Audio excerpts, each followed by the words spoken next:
Hello guys. आज हम 2026 का हिंदी का हम पेपर आज जो कल हुआ था मैं उसने बता उसके बहुविकल्पी सारे क्वेश्चन आपको बताने वाले हैं। इसमें देखिए आप कितने सही हैं आपके और कितने गलत हैं। देखिए कोड नंबर जे पेपर का कोड है 302 BM। ये से 2026 का सामान्य हिंदी का पेपर है। देखिए यहाँ पर जो शुक्लोत्तर युगीन लेखक हैं इसमें बाबू गुलाब राय, रामकृष्ण दास, धर्मवीर भारती, पद्मनाभ पुल्लाल बख्शी। तो इसमें में से ये धर्मवीर भारती, पद्मनाभ पुन्नालाल बख्शी, रामकृष्ण दास ये सब नहीं, लेकिन ये बाबू गुलाब राय ये दो युग में काम किए हैं। जैसे शुक्ल युग और शुक्लोत्तर युग दोनों में काम किए हैं। और यहाँ पर देखिए दूसरा क्वेश्चन है, हरिहर प्रसाद द्विवेदी की रचना है धरती के फूल, पुनर्नवा, भारत की एकता, भाग्य पुरुषार्थ। इसमें पुनर्नवा होगी हरिहर प्रसाद द्विवेदी की। और यहाँ पर दीप जले शंख बजे रचना की विधा है आत्मकथा, जीवनी, रेखाचित्र, संस्मरण। यह इनकी रचना है कन्हैयालाल मिश्र प्रभाकर की, उसमें संस्मरण होगा। यहाँ पर देखिए तट की खोज कृत के लेखक रचनाकार हैं तो इसमें हरशंकर पसराई, जयनंद कुमार, कन्हैयालाल मिश्र प्रभाकर, योगी है तो इसमें हरशंकर पसराई होंगे।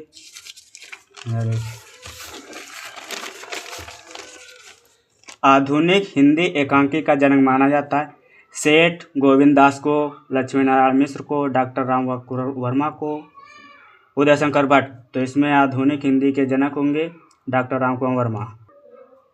दूसरा प्रश्न का जागरण सुधार काल कहा जाता है प्रयोगवाद को, भारतेंद्र युग को, छायावाद को, द्विवेदी युग को। तो इसमें ऑप्शन होगा चौथा, मतलब द्विवेदी युग को। इसमें बद्रीनाथ चौधरी प्रेमचंद द्वारा रचित कविताओं का शीर्षक है जैसे महापर्व, भारत बारहमासा, आनंद अरुणोदय, विजयनी विजय वैजयंती।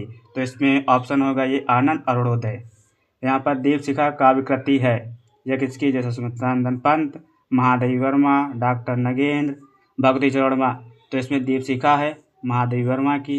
यहाँ पर जैसे हरी घास पर चढ़वर काव्य कृति के रचयिता हैं अज्ञेय, गिरजा कुमार माथुर, सर्वेश्वर दयाल, भवानी प्रसाद मिश्र। तो इसमें हरी घास के चढ़वर के रचनाकार हैं अज्ञेय। यहाँ पर मैथिली शरद गुप्त की रचना है चित्राधार, अणिमा, यशोधरा, उच्छावास। तो यहाँ पर यशोधरा मैथिली शरद गुप्त की रचना है। प्रश्न 3 जैसे दिए गए गद्यांश पर आधारित निम्नलिखित प्रश्नों के उत्तर दीजिए। तो यहाँ पर जैसे ये देखो गद्यांश दिया हुआ है, निंदा कुछ लोगों की पूंजी होती है, बड़ा लंबा चौड़ा व्यापार फैलाते हुए पूंजी के कई लोगों को सेलिब्रिटी प्रश्ता। तो यह किस पाठ से लिया गया है, तो यहाँ पर निंदा रस। इनके रचनाकार होंगे हरशंकर पसराई। यहाँ पर जैसे ये सब दिया हुआ है तो आपको पता ही होगा। जैसे दूसरा गद्यांश दिया हुआ है, यह अनुभव कितना चमत्कारी है कि यहाँ जो जितनी बूढ़ी है वह उतनी अधिक उत्फुल्ल रहते।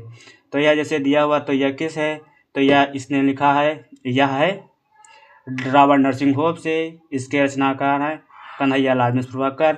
जैसे यहाँ पर चौथा प्रश्न दिए गए पद्यांश पर आधारित प्रश्नों के उत्तर। यहाँ पर दुख की पिछली रजनी बीज, विकसता सुख का नवल प्रभात। यह जयशंकर प्रसाद द्वारा रचित श्रद्धा मनु से लिया गया है। और इधर सावधान मनुष्य, यदि विज्ञान तलवार है तो इसे फेंक दो। यह जैसे दिया हुआ है पद्यांश पर आधारित तो यह अभिनव मनुष्य का है। इसके रचनाकार होंगे धर्मवीर भारती, रामधारी सिंह दिनकर। इसके रचनाकार होंगे रामधारी सिंह दिनकर। अब प्रश्न का यहाँ पर जैसे आप तो सब लोग जानते ही होंगे कि इसमें 4 अब की बार दिए गए थे। हर साल पहले 3 जीवन परिचय दिए जाते थे, अब की बार सब में दिए गए हैं 4। कन्हैयालाल मिश्र प्रभाकर, प्रोजी सुंदर रेड्डी, हरिहर प्रसाद द्विवेदी, हरशंकर पसराई। आज सब ने ये सब। जैसे यहाँ पर प्रश्न 6 ध्रुव यात्रा कहानी का सारांश लिखिए, बहादुर कहानी का सारांश लिखिए। तो आप सबको ही पता होगा बहादुर कहानी अमरकांत द्वारा रचित है और ध्रुव यात्रा। प्रश्न 7 यहाँ पर स्वपठित खंड काव्य के आधार पर किसी एक खंड के प्रश्न का उत्तर दीजिए। तो यहाँ पर सबका यहाँ पर सेंटर का अलग अलग होगा। जैसे बाराबंकी जिले का है त्यागपति खंड का हर्षवर्धन का चरित्र लिखिए। तो ये सब ने आप लोग बाराबंकी जिले से होंगे तो आप सब लोग यहाँ ये किए होंगे। यहाँ पर प्रश्न 8 दिया हुआ है जिससे संस्कृत कहा गया खंड दिए गए संस्कृत गद्यांश पर आधारित संदर्भ सहित हिंदी अनुवाद में लिखिए। तो ऐसे यथेव वर्णों वर्णों कारुणता जीवनम या तथ्य ते जीवन से था। तो जैसे ये दिया हुआ है तो ये गद्यांश आत्मज्ञ एवं सर्वज्ञ से लिया गया है। और यहाँ पर जैसे महामना विद्वान वक्ता धर्म को नेता पटु पत्रकारिता आसित, यह लिया गया है मदन मोहन महामना मालवीय से लिया गया है। यह यहाँ पर दिए गए संस्कृत पद्यांश पर संदर्भ हिंदी में अनुवाद कीजिए। तो जैसे ना में रोचते भद्रसा, तो ये उलोक जातक्रम से लिया गया श्लोक है ये। और यहाँ पर विद्या विवादाय धनाम मदाय शक्ति परेशान पर पीड़नाय खलस साधो विपरीत नोज्य धानता चरक्षणा, तो यह सुभाषित रत्नान से लिया गया है। और यहाँ पर ये मुहावरे में लोकोक्ति का अर्थ है। तो यह सब लोग अपने किए ही होंगे। फिर यहाँ पर देखिए प्रश्न 11, जैसे यहाँ पर शब्द युग्मों के सही अर्थ लिखे। मनोज और मनोज, मनोज का अर्थ होता है कामदेव और मनोज का अर्थ होता है सुंदर। तो यहाँ पर ऑप्शन ये वाला सही होगा। यहाँ पर सूर और सूर, जैसे सूर यहाँ पर दिया तो यहाँ पर सूर का होगा वीर और सूर का होगा देवता। तो यहाँ पर ऑप्शन बी सही होगा। यहाँ पर इसी दो शब्दों के अर्थ लिखिए। तो जैसे यहाँ पर द्विज के अर्थ होता है, द्विज का होता है मतलब उच्च जाति, उच्च होगा और सवर्ण भी होगा।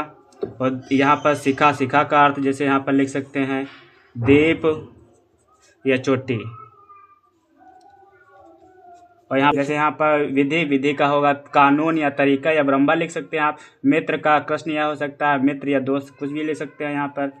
यहाँ पर जैसे जहाँ पर दिया हुआ है वाक्यांशों का सही शब्द, जिसका कहीं भी अंत ना हुआ हो तो इसका हो जाएगा अनंत। जो पढ़ना लिखना जानता हो तो यहाँ पर हो जाएगा साक्षर।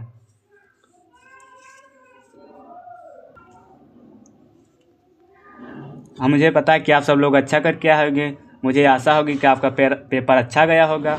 जी धन्यवाद।